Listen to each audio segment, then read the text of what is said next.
As you possibly some of you have heard, the pineapple story took place in the country of New Guinea, used to be Dutch New Guinea, Irian Jaya, now part of Indonesia. Right here in these swamplands is where we had planted these pineapples.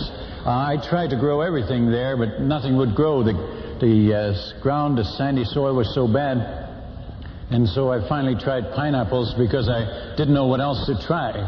God had put me there, my wife and I, among people who were just chronic thieves. They stole everything.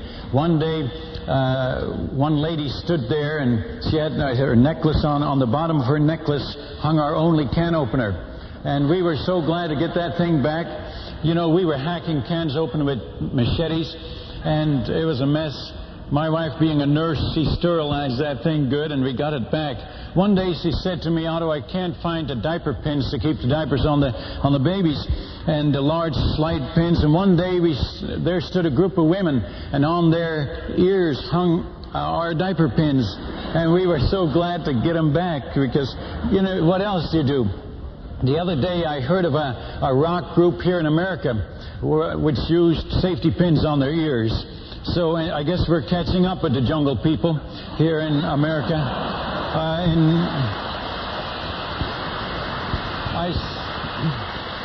I suppose in music, some other areas, we're already ahead of them, if that's possible.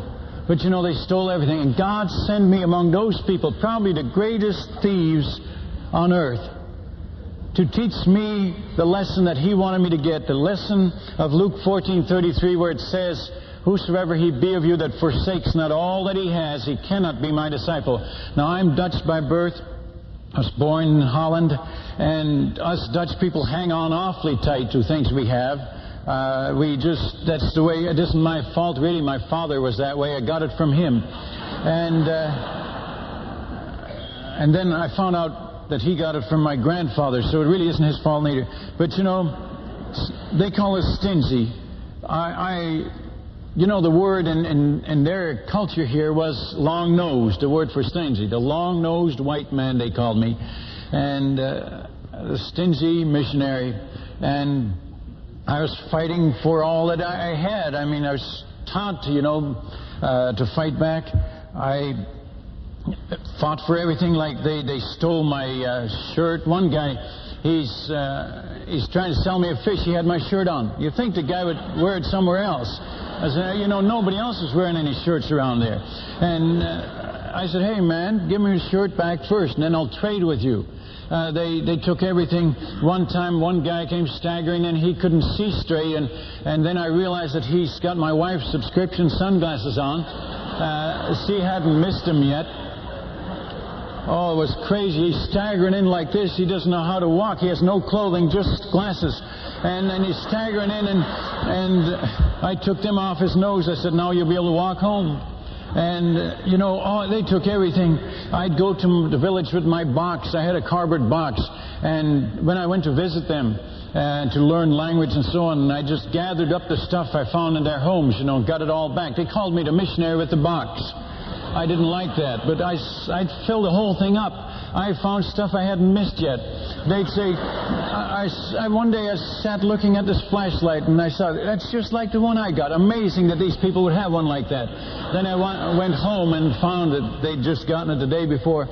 They were chronic thieves. They'd get my wife's attention at the front door and knock, and then they'd clean off the wash line at the back. There was no way. There were so many of them, just the two of us, and we were fussing with them, and they said, Tuan, you're always angry. I said, hey, I was never angry until I met you people.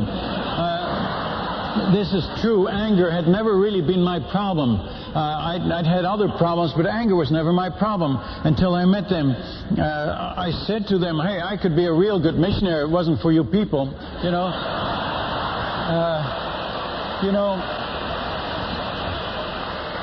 Well, I heard a pastor say that here at home, too.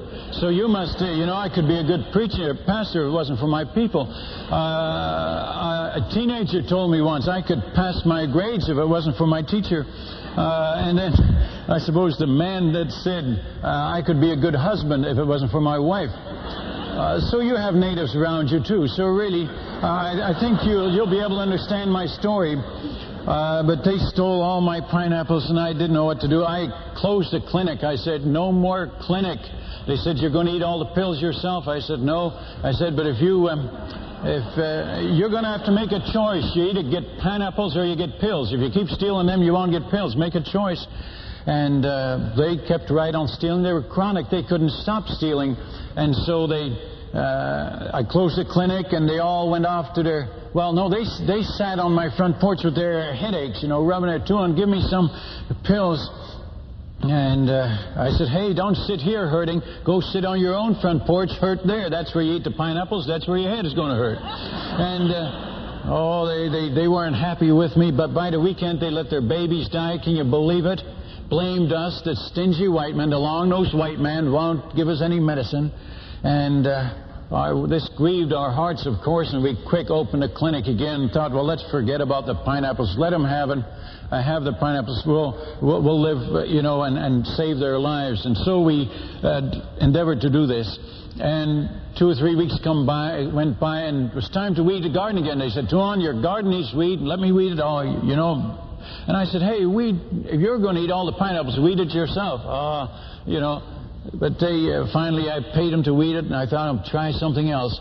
I'd grown these things. They took 3 years before they ever produced fruit. And now they've been producing fruit for a couple of months, and they stole them all, and I was angry, and I didn't even know what it tasted like. And I wondered what they tasted like. People say, why didn't you beat them to them? And, well, they ate them while they were still green. They ate everything green. They never even knew bananas turned yellow. They ate everything green. They were in a society of chronic thieves. You couldn't survive there unless you knew how to steal. The women would come to our house and would train their children how to steal, always using my pineapple garden as training grounds. They'd say, now check the windows, now get mommy that big one, so on and all that. And, those women. I told them, I said, quit training. They'd beat the kids if they got caught. No wonder they grow up the way they do. And so we opened a clinic again, and I thought, I've got to think of something else. I've got to get some of these pineapples, and we can't have these people walk all over us. And so I closed the trade store. I thought they can do without the salt and the fish hooks and stuff like that. Matches. They'd never had matches till we got there. And I closed the store. I told them a week ahead, and they kept stealing, so I closed it all. Now they reacted. They were angry at me. They said, that stingy white man, if he doesn't share, no advantage living near him. And so they moved out. They moved to their favorite hunting grounds further towards the ocean this way. And we were left there with a grand vacation. Can you imagine how neat that was? They look in every window every moment of the day. Oh, friends, it gets to you after a while. There's no way we go on a picnic, they follow us. They watch us eat. They tell us when we've eaten enough. And then they want the rest. We could only get out of there and go visit our children that were in school up here on the coast. We'd get out maybe 2, 3 times a year. But the rest of the time we were locked in. They were watching everything we did. Now they'd gone through the jungle. Oh, was that neat. I got all my letters written. I got all my reports in. Everybody thought I was a good missionary now. No people. And I have nothing more to do. And the plane comes, and we're dragging the rice sacks to the house. And he says, where's your coolies? I said, they've gone to the jungle. And he says, I hope they come back. Well, I was still enjoying the vacation after 3 weeks. But 3 more weeks, oh, the boredom, the monotony in a jungle. Can you imagine sitting on a jungle island with nothing to do? No radio, no TV, no books to read, nothing. Just eating pineapples. But, oh, that was good. But you get tired of them, And I'm getting convicted, If only the home churches supporting me knew all I was doing here was eating pineapples. I could do this back in the States. And my conscience bothers me because they send out the monthly checks to our support and so on. Finally, the plane came back again. Well, the grass was too tall, and you should have seen the lines he left in the grass as he landed on that grass airstrip. I knew I was in for it. I was in trouble. He got out of his plane, just shook his head. He says, Koning, you know better than this. He says, get your people to cut this. He says, where's your people anyway? He should have remembered. I told him before. And I said, they've gone to jungle. He says, well, send somebody to call them back. Well, my wife wouldn't go. Hey, And you can't blame her, folks. Those spiders, those snakes in those jungles and those mud trails with slippery logs and leeches and what have you, she didn't know where they were anyway. He says, hey, I can't come back till you get that grass cut. I'll call you. We had a two-way radio with contact with the MAF base a little north of us and with our mission headquarters. And, hey, he says, I can't come back. I'll call you ahead of time. How would you like to be a missionary back there in the jungle and the pilot that comes your way isn't going to come back? And you say, oh, God, I need my natives. I need my people. I need a messenger. And one guy came, stood there smiling, and I said, hey, get that smile off your face. I'll tell you what, I'm going to give you a job. You call all the people, and I'll pay you good. And he smiled again and went off, and I said, thank you, Lord, you gave me a messenger. And we waited it out in 3-4 more days. There they were, and they yelling at me. I said, Tuan, we're here. Tuan, we're here. Well, hey, they didn't have to tell me. We could smell them. You know, they never bathe. Can you imagine it? Never bathe. They can never sneak up on you. And I thought they'll probably steal my pineapples again. They did. And now I tasted them, and now it's even worse. That's when you complain, when you've had it good, and now you have to cut back. And I was fussing, and they said, Tuan, you're always angry. You're an angry white man. And that bothered me. You're stingy. And I said, no, I'm not. Leave him alone. I'll show you I'm all right. But I tried everything. Finally, I got this German Shepherd dog. He was a big, full-grown male shepherd. I got him up here in the mountains of New Guinea. A missionary raised him. And oh, the day when that dog was on the plane, they could only see the pilot as he landed. He was in the tail end. All the people, like usual, crowded around that airplane to see what was in there, to see what they would steal next. And the pilot would... Oh, he couldn't get a door open, you know. He said, can't you control your people? Get them to stand back there. And I'd have a stick, you know, and tap them on the shoulder. Hey, get back. But, you know, you don't hit them too hard. They've got 9-foot spears, right? And they're headhunters and cannibals, so you go easy. You know, I'd back this side off, and they'd be nuts, and all those flies would get inside his cockpit, and he'd be fighting flies all the way home. And he says, get your people away. Oh, there's another reason he would polish up that plane. Our people never use a handkerchief and get their noses against this glass. And they says, look at the mess they're making. Can't you? Oh, he was fussing at me. And I'd be fussing at the people, so we're both fussing at him. But this morning when that shepherd dog was in there, I almost encouraged him to get closer. I thought you should have been there. You should have been there. When he opened that tail door of the plane, that full-grown shepherd jumped out, let out one bark. You should have seen him run. That was my best day of my missionary career.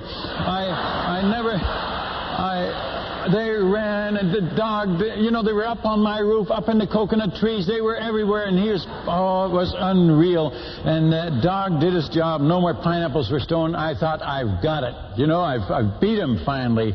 But alas, I didn't. It got worse. You see, the dog ruined our ministry.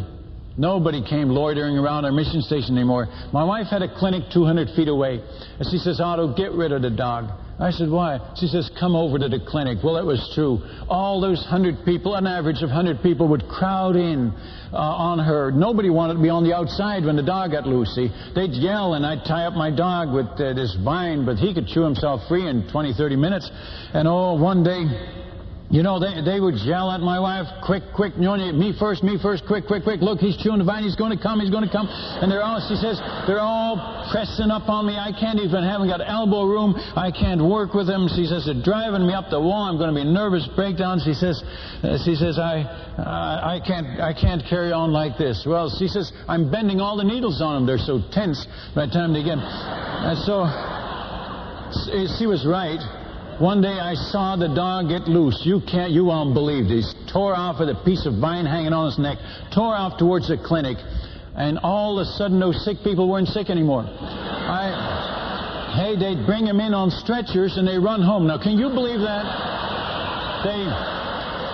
The ground is filled with crutches. The guy that couldn't even sit up is sitting on the roof of the clinic. Now, how do you... My wife says, well, I guess I'm all done for today. I said, yes. But, you know, she was right. I ruined my ministry too. I used to sit on my step and learn the culture and the language, but now no more loitering around there. So I realized that I had to get rid of the dog, and I finally did. And they clapped, they cheered. That's the best thing you've done since you came. And I thought, what do I do next? I tried everything. I fussed with them. I did everything trying to get that garden, those pineapples. And finally, I drove a stake in the garden. And they said, what is that, Tuan? All of them were there. And I said, this is a marker. All the pineapples on this side are yours. All the pineapples on this side, they're mine. You leave them alone. They said, Tuan, you're giving half of your garden away? I said, yeah. Now, that must be a record for a Dutch person, right? 50%.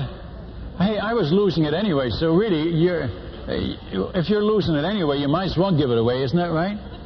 And they stole both halves anyway. You know? As a matter of fact, it was even worse now. They'd get I see a guy on my side of the garden, I'd yell at him, and he'd jump over the line and stand there and laugh at me, you know, with my pineapple. Oh, that got me. I had promised God I'd never get angry again. Have you ever done that? I said, God, it's not right. I'm a missionary, and how can I win these people if I'm angry? And I get convicted many a time. And I promised God never get angry again. And then a guy come to my store with a pineapple. Tuan, you want to buy this? Look how nice and big it is. And I'd lost it again. I had to confess my sin again. And then I walk in my garden with my wife. I see a nice one in the corner of the garden. I covered with grass. Nice one coming up. I thought in 2 weeks it'll be ripe. I'm going to get one. And I'd hide it, but somehow they always found it. I'd come back and lifted up the grass, and the pineapple was gone. I'd throw that grass down and thought, those rascals, they're getting them all. And I'd lose it again, and I'd have to confess that I was angry again. This went on and on. How many times does God forgive us anyway? I'm so glad that it isn't 70 times 7. I figured out once, that's about 1 1/3 years.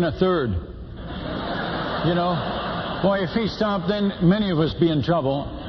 And God keeps forgiving when I keep confessing. That's 1 John 1:9. You believe that, don't you? If I confess, He forgives. And I'm so glad that's in the Bible. I was camping on that verse. You know, I struggled on. What do? I tried everything.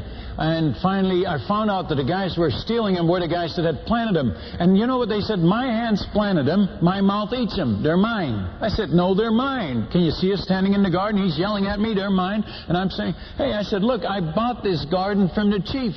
I bought these pineapple plants from a missionary. I paid the pilot to bring them here. What are you talking about? They're yours. Oh, he says, Tuan, that's true. The garden is yours and the plants are yours, but the fruit is mine. I said, what's your fruit doing on my plants? He says, doesn't matter where it is. I said, come on. And I told the chief that I bought the piece of ground from him. He says, yeah, Tuan, that's their pineapples. I said, well, and you know what their culture, they said, whatever you plant, that's what you eat. No matter whose plant it is or where it is. So their hands planted them. They said, you didn't get your hands dirty. And so the whole village agreed. And they said, we always wondered why you're angry over something you don't own. Do you ever do that? Really, isn't everything we own God's anyway? And if we fuss and stew over it, we're just wasting our time, really. And finally I said, well, after about 2 weeks, I said, transplant them into your own garden. So I thought, I'm going to start all over again. I dreaded the thought, 3 more years. Can you imagine this? 3 more years to start all over again. And I said, you men come back tomorrow and I'll take all the plants and plant them in your own gardens. They said, will you pay us, Tuan? I said, no, I'm giving them to you. And they said, Tuan, that's going to be sweating, you know. You got to pay for that. So can you imagine that I paid those rascals to take my plants out of the garden? And I lost a lot of sleep over this garden. I shouldn't have, but I did. And while I didn't pay them enough, I guess they dropped them along the airstrip. They wanted months' pay for planting new gardens and preparing new gardens. And so nobody got the pineapples. They didn't get them. I didn't get them. But I'm going to start all over again. I got a new load, and I told them they're going to plant them, and I'm going to pay them this extra beautiful machetes. And I said, now you forfeit your right to own them. They're mine. I'm going to eat them. Your hand's going to use this machete.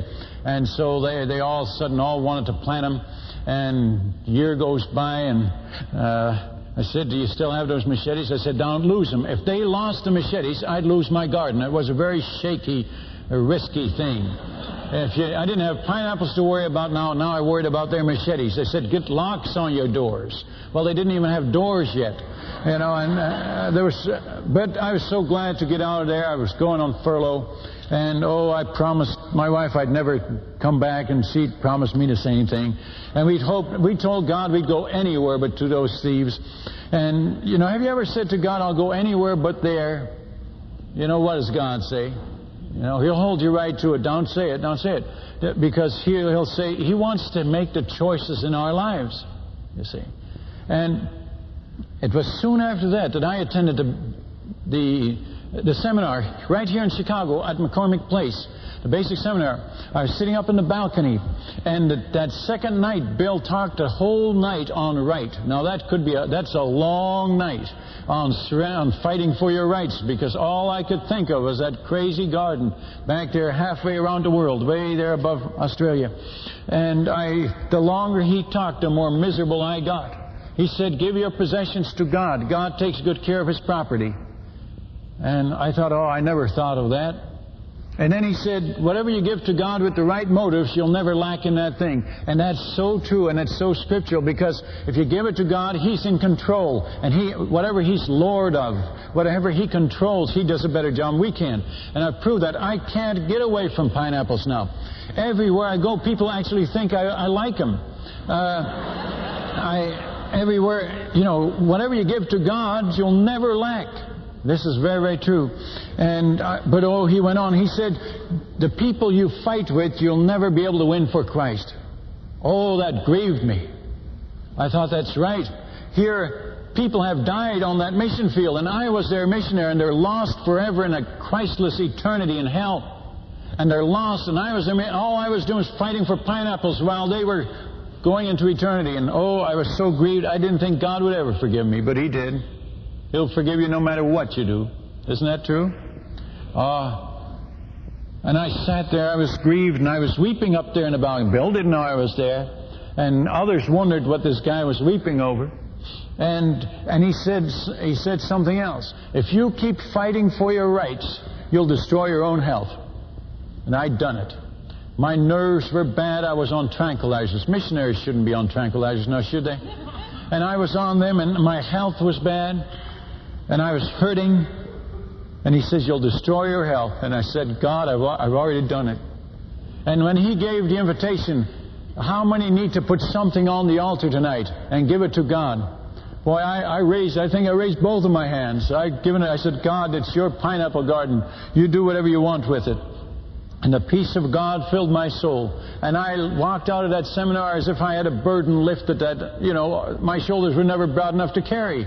A load. And I said, God, I never have to be angry again. I never have to fuss and fight again. Oh, what relief, what freedom. It's like getting born again all over again. I got back to the jungle and stood there in the garden one night. I said, God, this is your garden. If you want to give these pineapples to these natives, that's up to you. If you want to give them to your faithful missionary, I would sure appreciate it. Now, why do you laugh? I know what you're saying. You didn't deserve any. I know. I confess that. I said, God, I'm not a very victorious missionary. I don't know what I'm doing here, why you ever sent me here. But I did say to him, I said, God, I'm your child, and I feed my children, and you've got all kinds of good food coming up here in this garden. No, now that's really putting the pressure on God. I hope you've never done that. I'm ashamed of that now. That's like twisting God's arm. God, my kids aren't always good, but I feed them. But friends, I saw God grow pineapples on that same poor soil, sandy place, same gardeners, same climate, everything the same. And His were bigger and taller than mine ever were. And God sure knows how to grow pineapples better than I can. And I'm getting suspicious as I go around telling the story. God can grow anything better than we can. We give Him a chance. But He isn't going to push us out of the way. If we're willing to let Him do it, fine. But if not, then He's going to let us struggle. And I reminded God how bad those people were, how that the women danced with the bloody heads that the men took in headhunting, put them under their arms, and I described how wicked they were. That made me look pretty good. And I thought God certainly would want to give all those pineapples to his missionary rather than to those rascals. And, but I still wondering. God started to grow his pineapples. We walking in the garden. The natives were looking at the pineapples. I prayed. I said, God, the natives are looking at your pineapples. Well, I was looking at them too. Everybody's looking at them. Who's going to eat those nice big ones? And I reminded them over and over again that I was a full-time missionary. I wasn't just short-termer. I was in this for life. And, all this. And then the natives were really starting to look harder. And I caught it. And I said, God, these guys steal them before they get ripe. If you want to get any of your pineapples, you're going to have to watch over this garden now, because they're looking at them. They're about ready to steal. They don't wait till they get ripe. See, I'm giving God some good advice. Hey, I've got experience. I'm helping him. I'm on his side, okay? I hate to see God lose his pineapples, wouldn't you? I hate to see God get hurt. So I'm really helping him out, and I'm advising him every day. And when they start, can you believe that they stole all God's big ones? I never got a one that whole year. As they got ripe, they stole them. I didn't think it was fair. I couldn't believe it. They stole them all. And I prayed about it, and I was angry at those people because, now that they were stealing them, I yelled louder at them, and I got angry because I was doing this for God. I told the Lord, I'm getting angry for you. I'm on your side. I'm not stealing your pineapples, God. They're stealing them. I told God that, just in case you didn't know. And I'm angry. Now, I'd given the garden to God at the seminar. And here I'm still wearing myself out. And I came to the place, friends, where if you're angry long enough, you'll destroy your health. And that's what I did. My nerves were bad and my health was bad. And finally I said, God, I fell on my knees before him one time and I said, God, I can't help you any longer. I haven't got the strength. I haven't got any fight left. You're going to have to look after your own garden. If you don't, nobody else will. And I literally, you know what God showed me that morning? Romans 6, dying to self, reckoning myself dead to sin. And God showed me that I should give up my right to own a garden. Well, I was at the end of my health, at the end of my rope, so I gave the garden to God one more time. I said, God, I died to the right to own a garden. And I died to the right to eat pineapples. And I endeavored to live that way. And again, as I got up from my knees that morning on that mission field, the peace of God came over me again. I never need to get angry anymore. I died to the right. I said, God, I'll never walk in that garden again. I'll never even look at it. Now, I shouldn't have said that. The garden was right outside my window. And for a while, I couldn't stop getting angry. Hey, I'd been doing this for 7 years, and I'd see the thieves in my garden, and I used to yell at them, hey, what are you doing in my garden? They'd say, just looking, Tuan, just looking. I say, well, do your looking somewhere else, But now that I'd given the garden away, I still sometimes get angry at him. I forget, And then God convicts me, and then I say, oh, God, forgive me. Once, right in the middle of getting angry, God got to me, and I said, okay, go ahead. Steal the pineapples, that's fine. And I shouldn't have told him to steal them, but that's the way it came out. And can you believe that God brought me to a place where I waved at the thieves stealing the pineapples, and they said, he's gone blind. I was taking his pineapple, his eyes are bad. And I said, no, I saw you, man. I just didn't say anything. But now God dealt with me on that too. I said, hey, if you're dead to that thing, you don't worry about what they say. And so when they stole, I turned my back. And for a while there, I said to the Lord, I said, God, look this way. You catch him right in your garden. And I don't think God was even looking, see? And God dealt with me on the whole thing. Finally, I died to this thing.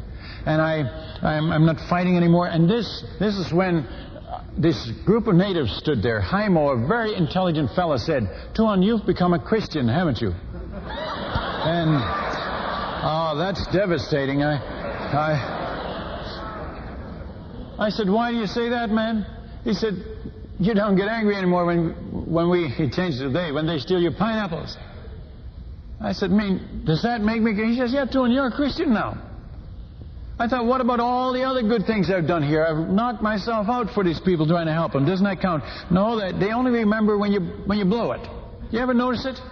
Your neighbors expect you to be totally perfect, right? Now, how can you be a witness? I wondered, now, how does he know what a Christian was? Then I thought of it. For 7, almost 8 years now, I preached about Christianity. I preached how Christ, what He's like, how a Christian lives, how he acts, how he reacts. And they always said, Tuan, whenever you said that, we hoped we'd meet one someday.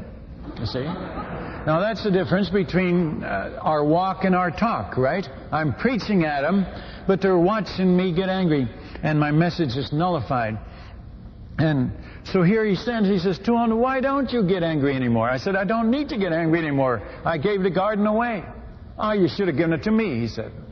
And I asked him some questions, and then he said, Tuan, who owns the garden now? I said, I'll tell you tomorrow. Friends, I felt so bad at this point because they just said, you know, you've become a Christian. I thought, I've blown it so bad. I should move to another tribe. I don't know what to do. There's 150 tribes in the yellow side of the island on Irian Jaya alone that are without missionaries, that have not heard the gospel yet. Can you believe it? And there are many more on this side too. And I should go to another tribe, but a missionary wouldn't find me anywhere else, a missionary pilot. He said, why do you want to go? I said, I've messed this up so bad, I want to start all over again. He says, what did you do? I didn't want to tell him. Didn't want to tell anybody. I hadn't told my wife. You know, and I said, they just said, you've become a Christian. He sat there laughing at me. He said, tell you what to do. Show him the difference, and you'll win him. You know, I thought about it, but I remember that night, I went in the house. It was nighttime. And Jaimo says, Tuan, who owns him now? One more question to him before you go in there, go to sleep. Who owns him now? I said, hey, I'll tell you tomorrow. I'm not going to talk anymore. It's late. I'm tired. Come back tomorrow. We talk every day anyway. So I looked through a crack in the curtain, and he stood there pointed at his people. They point with their chin. He said, did he give him to you? Did he give him to you? Did he give him to you? Did he give him to you? And he's do you own him? And he says, one more question, Tuan. I can't find the owner. Who owns him now? I said, I'll tell you tomorrow. Go home. And they rounded the corner of my house. You know what they said to each other? They said, how can we steal if we don't know who owns them? You know, it was a difficult night for hungry thieves. Can you imagine the agony of a hungry thief when he can't, you know, the biggest headhunter might own him, the witch doctor might own him. So, all that night, I couldn't sleep, folks. My conscience I was awake. I've just become a Christian. I felt so bad. I was awake. I said, oh God, I'm starting all over again. I thought I was starting over at the seminar, 2 years ago. And then, when I gave you control of the garden, I thought I was starting. And now how many times do I have to start over? And I felt so bad. But the amazing thing, as I lay on my mattress that night, I heard commotion in the village. Everybody was awake. Those guys were gone. They woke up everybody trying to find the owner of the garden. Desperate, hungry thieves. And I thought, this is neat. Finally, they're all losing a night's sleep over this garden. And it made me feel so good. They went with torches through the next village. Can you believe this? At night, snakes and all. They went through and woke up the next village trying to find the owner. Never did find him. And early in the morning, I must have fallen asleep because they woke us up. And they were all around our house. And I woke my wife up, and I knew what this was all about, but she didn't. And she's afraid, and she says, what is it, Otto? What is it? I said, calm down, Carol, just calm down. No problem at all. I know what this is all about. You'll enjoy this. You join me outside, and you'll enjoy this one. Well, now, my wife is a night person, and she'd never seen the sunrise yet in New Guinea. And I'd often say, you've got to see the sunrise. And she says, she's smart. That's just a sunset backwards. She'd say, once he said, God wanted me to see the sunrise. He'd schedule it later on in the day. But it was beautiful. It was really beautiful. That morning, my wife saw the sunrise. It was neat. Curiosity got her. And there stood all those natives with their hands across their chests like this in the dampness of the early morning. All of them were there. And I said, good morning, men. What do you want? One shout. Who owns the pineapples? I said, I gave them to my God up in heaven. And they start to rub their nose. That's how they think. It's neat. you can't laugh at them. When you see the whole 300 of them thinking real hard, you know, they rub their nose. And oh, it's neat when you're preaching, you know. You at least know when your audience is thinking. It sometimes gets to be a real mess, you know, when they never blow their nose. But anyway, you know, we think scratching. I used to think scratching my head, you know. And they'd say, Tuan, you got those bugs too miserable, aren't they? You know. But they stand there, you know, you can't laugh. We're pinching each other, standing there with a straight face, you know. You can't make fun of them. And so they think, Tuan, doesn't your God have any pineapples up there in heaven? I said, I don't know. Gave them anyway. And they thought some more. And one guy says, Tuan, how many moons ago did you give your garden to your God? And I thought a little while, and I said, oh, we learned to think like that too, you know. Matter of fact, I was in our mission candidate school, and way up there on the top row, as I was saying this, a guy let out this loud sneeze, and somebody else shouted, he blew his mind. And so I guess you can blow your mind in more than one way. But anyway, here they're standing there thinking. They said, I thought, well, I said, oh, maybe, I said 5, 6 moons ago. And then the strangest thing happened. There started a commotion and they started to talk, and they started to get louder, and they got excited, and they got angry. And I heard snatches of it, and they said, Tuan, get in there, go in your house, and get on your knees, tell your God you want the garden back. I said, oh, I don't want the garden back. I've been so happy not owning it. Have you ever been happy not owning something? Oh, I can sleep again now. My worries are gone. My anger is gone. My health is improving. My nervous system is improving. Hey, I'm so happy not to own it. And don't envy the rich man. He's got more worries than you'll ever have. But friends, I said, no, I don't want. We want you to own the garden. I said, why? He says, you're the cause of all the problem. You tell your God you made a mistake, because you did. You tell him you made a mistake and get it back. I said, I didn't make a mistake. I feel it's the best thing I've ever done.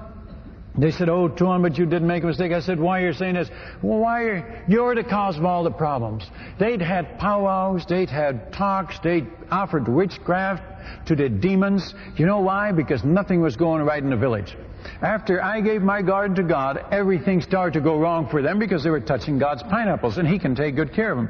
The rain wouldn't fall, the gardens wouldn't grow, they'd let the fish hook in the river, nothing would come up. They'd hunt, and they'd never get any pork. We hadn't gotten pork for months. They said our women aren't getting pregnant. There's no babies being born. We're going to be outnumbered by the enemy tribes. They said everything is wrong to them. They'd been making sacrifices to the demons. They'd been having talks. Who has wronged them? Who has turned them off? What is wrong? They couldn't find a problem. And all of a sudden they stand in front of my house. And they said, missionary, it's you. You're the cause of the trouble. Get in there and get the garden back. And I said, I don't want the garden back. Well, we want you to own the garden. We never gave you permission to give it to your God. He is not to own any property around here. And I said, hey, why don't you quit stealing his pineapples? Ah, Tuan, you're so dumb that won't work. I said, why not? They said, well, you know what it was? They're chronic thieves. They couldn't stop stealing any more than some of us here can stop worrying. And we should be able to stop, because we have the way of escape, right? 1 Corinthians 10:13, when you're tempted, you resist Satan, right? Resist the devil, he'll flee from you. We should be able to overcome our chronic besetting sins. They could not, because they were deceived, they were controlled by Satan. They had never faced temptation and not yielded. And they said, you know, when they get near the garden, they smell the pineapples, you know. Satan make them feel hungry, right? He does that to some of us too. We get near the fridge and we get hungry. But Satan controlled them totally, you see. And they said, Tuan, that won't work. You get the garden back. Oh, I didn't know what to do. I said, I don't want to own a garden. Oh, they come at me. They got all the spears, you know. Now, at this point, they're showing me the spears, all the heads of the spears with the ugly ostrich bird claws on the top, sharp. They start, you see them all start to move. They start pulling the bows back to see if they still work, you know. They start playing with the bowstrings. Boing, boing, boing, boing, boing, you know, till you hear it. You know, you really get the point, don't you? You don't want to get the point. And they're getting angry. Tuan, get in there. Pray.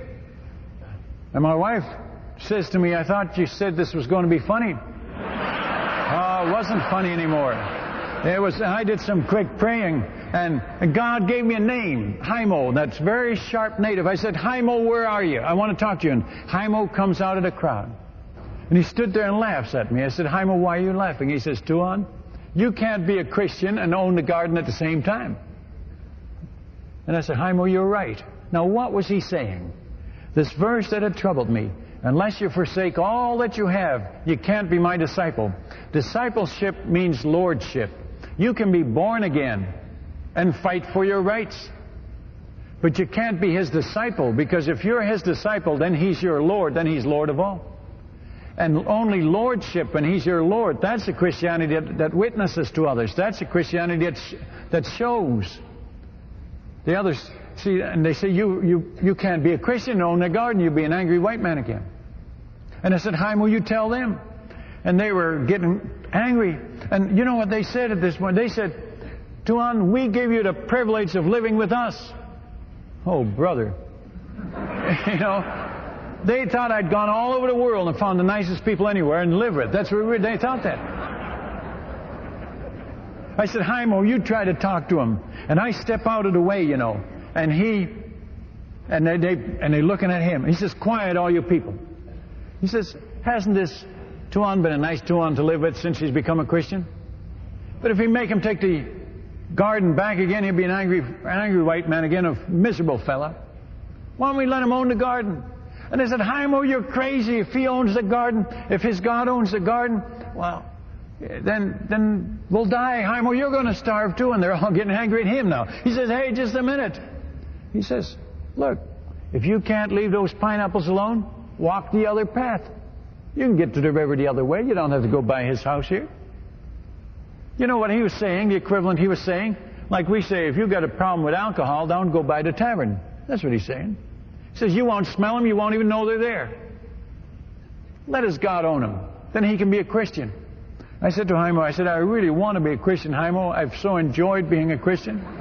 Let me be a Christian. And he says, he really wants to be a Christian. Let's let him be a Christian. They start to rub their nose again. What are we going to do with Tuan, you know? And I'm just waiting this thing out. And finally one guy says, Tuan, does your God see in the dark? I said, yes, he does. And that was the first realization that they had, that God knew everything and could see in the dark. And most sin is carried on in the dark. And they realized that God could see in the dark. And that really worked for us. They start to understand God. And another guy says, God, Tuan, your God's big, isn't he? I said, oh, yes, he's big. He controls the rain. He controls whether your wife gets pregnant. He controls whether whether you catch fish, whether you shoot pigs. He controls whether your child gets sick. Everything. You can't even breathe without God's help. You'd die if it wasn't for God's sustaining power in your life. Oh, God is big. They said, I'm not going to steal pineapples anymore.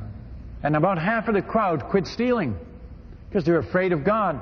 And you know, when you have a fear of God, that's when they got converted. The other half still stole all the pineapples, so I still wasn't getting any.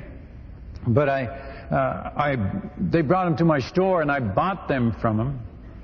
And no, that isn't in a pineapple story book, because Bill didn't want to put in there, you know, he didn't want to propagate buying stolen goods.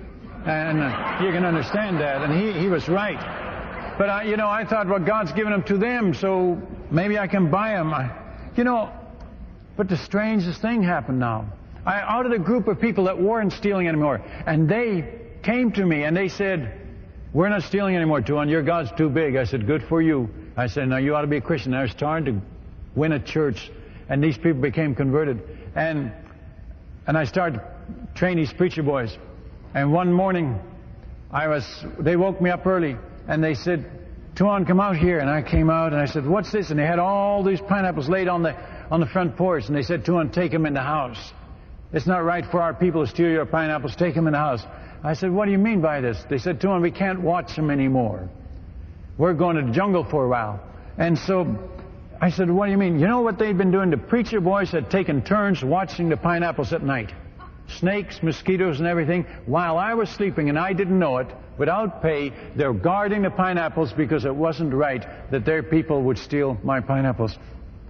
I couldn't believe this. God sure can take good care of His property, can't He? And He delivers them to him. I said, look, they're God's, they're not mine. And I gave each man his portion and took a portion myself. And we all thanked the Lord together. And I was amazed. I said, God, you deliver them to my front door. I don't even walk in the garden anymore. I don't even know if they're growing. If the garden needed weeded, I first thought, well, if God owns the garden, He can weed His own garden, right? And, you know, that's not the way you do it. Friends, I become the manager. I'm the steward. He owns it. I'm working for Him. If the garden needs weeded, I send them in to weed it, you see. And, oh, God did marvelous. You know what happened to the thieves? They kept stealing. Well, once it went this way with the pineapples, I gave my banana trees to God too. Oh, friends, the way God can grow bananas. We had to prop up the trees. The bunches were so big, it's soft-stemmed tree, and they would fall over, and the papaya and the coconuts, and we gave the whole thing to God, and we were exporting fruit now.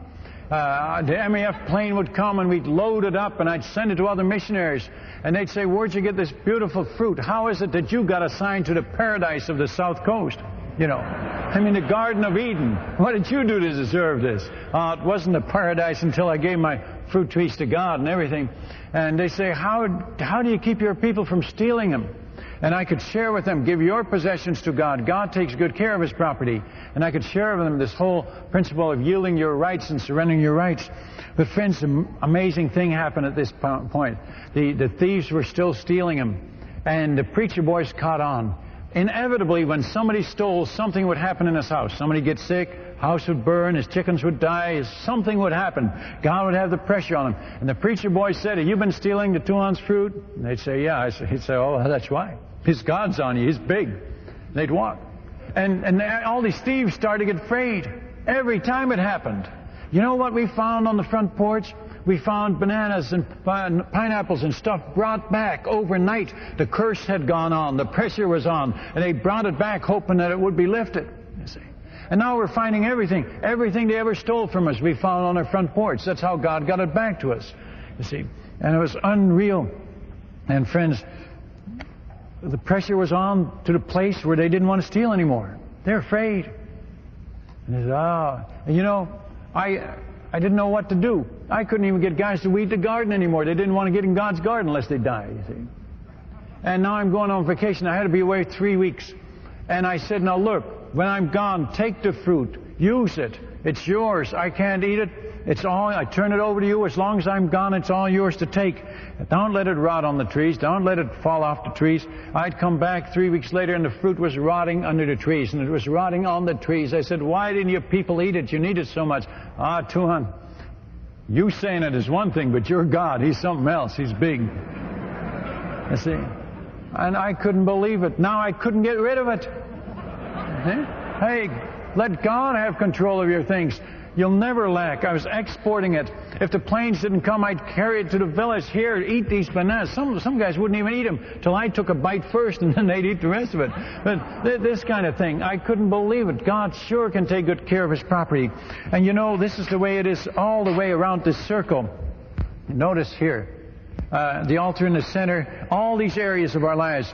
You know, I learned the area of possessions and gave everything. Oh, they stole the silverware, and finally we gave that to God, and then they stole the shirts, and finally I remember one day a guy stood there with a special nose bone, my ballpoint pen right there in his nose. There he stood. And I pulled that thing right out of his nose. And you know, the day I did that, God got through to me, and God must have been laughing at me or crying over me. See, I given all the stuff outside to God, and now I'm fighting over the silverware, and they stealing everything from inside the house. The houseboy, you know, dropped the silverware on the floor, kick it through a crack. Baby brothers under the house catching it. It was so fast we'd never caught him. And then I finally caught on to that and stopped the cracks in the floor. Now they're smuggling it out in a garbage pail, and everything went out there. And they stole everything from sea. And finally we realized we better give the stuff inside the house to God too, you see. And I never give anything to God until I lose it. Are any of you like me? Are there any Dutch people here? Jim Elliot said, "He is no fool who gives what he cannot keep, to gain what he cannot lose." And you know, but the opposite is true. He is a fool who keeps fighting and struggling for that which he cannot keep, and ruins his health. Isn't that true? And friends, I finally gave my wife and I gave the silverware and the stuff and the clothing to God. I remember when I was down to the last shirt, and I saw that red plaid shirt going on the line, and I said, "Oh God, I'm going to lose that shirt." And I quick gave it away. I said, "God, you're going to lose your shirt today, because I can't keep it any longer." And you know, that thing stayed on the line all day, and people didn't even see it. I asked them next day I was wearing, "Didn't you see my shirt?" They said, "No, we never saw it." It was unbelievable. And then how God supplied us with silverware, with shirts and stuff that were issues. We never lack in those things neither. God's got a real joke going with us. We got more silverware, more shirts than we can wear, we can use. And friends, it is that true. It's true with now. God finally realized, you know, the joy God had when He saw me graduate from grade 1 in His school. See, this is like His school. I didn't know there were 8 other more areas that God was going to see me through. If I'd known that, I would have quit, I think. Would have got discouraged. But I finally got this all my possessions on, and I said, "God, I don't own anything anymore." And the day I pulled that pin out of his nose, I said, "God, the diaper pins and the pens and everything is yours. Inside and out, I don't own anything." That's the way I want to live. I can sleep good now. And then God put me in the 2nd grade. Now everybody's wasting my time. They had me fixing their harmonicas and fixing their shovels and their pots, and wasted all my time. And I was so frustrated. I was afraid not to do it because I wouldn't be able to sleep at night, because I did that once, didn't fix it, and they were angry at me, and I had a lot of trouble, couldn't sleep. And God had them steal all my time. And then finally, again, my nerves were bad, and I gave that on the altar, and God blessed my time. You know what missionaries said that came visited us? "You and your station are up to 10 years ahead of every other station on the southern swamplands." I couldn't believe that. You know what? I'd given my time to God and started fixing their junk with a happy heart and a rejoicing spirit, and they called me a Christian again. They said, "You've become a Christian again." By the time I got around the circle, they were sure that you could lose your salvation. And but you know, because I myself, when I was struggling in this area of time, I thought, I'm so backslidden. I was so happy back when I gave my possessions to God, and now I'm struggling again. I'm so backslidden. No, I'm not backsliding. I'm in grade 2, you see. And then as soon as I gave that to God, God put me in this reputation, and I almost got sent home from the mission field, and God let my reputation hit rock bottom, and then I gave it to God too. And then they put me on the field council, and I became leadership. You know, if you humble yourself, God exalts you. But I gave my reputation to God. It doesn't matter what missionaries think of me. It matters what God thinks of me. It doesn't matter what people think. It matters what God thinks. But in every area I fought, and then almost losing our children, dying out there in the jungle with no doctor and no help, and then waiting till they're almost dead, and then giving them to God. Oh, friends, why do we wait so long? Why don't we just let God take control of every area of our life? And as we've preached this, we've found in the area of health, when people surrender their right to be healthy, how many people get healed. It's just so beautiful, you know. When they say, "All right, God, I'm going to quit fussing about this. I'm going to quit praying about this and pleading. I'm going to surrender." You get so much more done, folks, by surrendering and rejoicing than by pleading and begging. And so surrender and rejoice and let God have His way, and let Him do, and never ask again. God knows the desire of your heart. He knows what you've prayed in the past, and let Him do it in His time. And I find that people surrender their right to be healthy, so many get healed. God says, hey, they've learned a lesson involved with this problem, and that's the way it is in every area of our circle. But I fought in each area, and I struggled, and that's miserable. And the more you fight, and the more you struggle, the worse the problem gets. And my brother John was a missionary in the Dutch Antilles. And there these Dutch people down there had this Dutch swing. Have you ever seen a Dutch swing? And you'd really get banged around on that, wouldn't you? I don't think it's a Dutch swing. I don't really think it is, but that's what he said.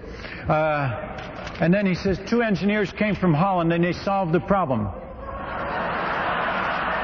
And he said to me, He said, well, what's the matter? I didn't laugh. He says, don't you like my joke? I said, no. It reminds me of my pineapple garden, the way I struggled. The more I struggled, the worse it got. The more, I losing my health besides now, my nervous system. And I said, no, I said, this represents us solving our own problems. I used to say, but I don't say it anymore, I used to say that this represents a church problem after the board gets through with it. But that doesn't sound very good. But God has ways of solving our problems. He had a branch there all the time. Friends, as long as you try to solve your own, God won't push you out of the way. He's waiting for you to let Him do it. I think we should all bow our heads. Will you all bow your head with me? Maybe God is speaking to you about a garden you own. Are any of you doing what I'm doing? Are any of you losing your health or your nervous system? Or you're struggling and fighting and they're saying, hey, you're losing your witness because you can't win the ones you're fighting with? Would you say to God right now, right where you're sitting, Lord, forgive me. I give my garden to you. Have your way. And would you say one more thing? God, remind me to do it again tomorrow morning. Surrendering rights is daily. Every day we have to give it to, after we confess our sin, then we surrender our rights and say, God, it's yours again. And then you don't have to worry about it, you don't have to fear, and you don't have to get angry over it. Oh, and you'll have all this free time if you don't have to worry. And you'll be rejoicing, no load will be lifted, just like Pilgrim when he came to the cross, remember? And that burden fell off his back and rolled down a hill, remember that? And he was free. You can go out of this place tonight free, with peace in your heart, with joy, like you don't believe possible. When you give that problem, let God have His way. I would like to ask this question. How many of you are giving something to God? Would you raise your hand? Praise the Lord. There's a lot of hands all over the place. Oh, that's good. One more question. How many here are struggling? Would you raise your hand? Yes, there are people struggling. I appreciate your honesty. Let us pray. Heavenly Father, these dear ones that are struggling, would you bring them to the end of their rope in quick time? Would you help them to see so that they wouldn't have to ruin their health and their lives? Father, we pray that everyone in this place tonight might come to the place of surrendering their rights to you, letting you be Lord of all, so that the world might see that we're Christians now by our life, and that we might become witnesses to you and might be able to win those around us, our neighbors, our natives, whatever they are, to you. So give us all a great victory as we surrender to you. In Jesus' name we pray. Amen.